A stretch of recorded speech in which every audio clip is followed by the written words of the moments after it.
Eto, ganito daw ang gawin yung design sa tiles para hindi mag-stuck ang mga gabok sa mga sulok ng bahay nyo. O di ba? Ang hassle nga na malinisin yan, syempre, hindi naman kasi lahat nagamit ng vacuum, di ba? So ayan, ginamitan na niya ng eskwala. Yan yun, yung parang ruler na yan, eskwala ang tawag dyan guys. Sa mga hindi lang nakakaalam ha.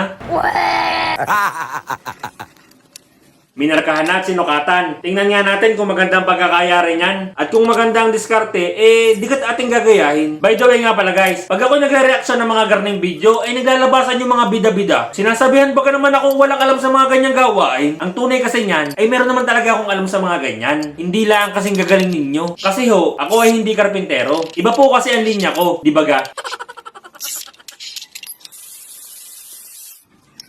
Oh, ayan na, tatapalan na ng tiles ang sulok.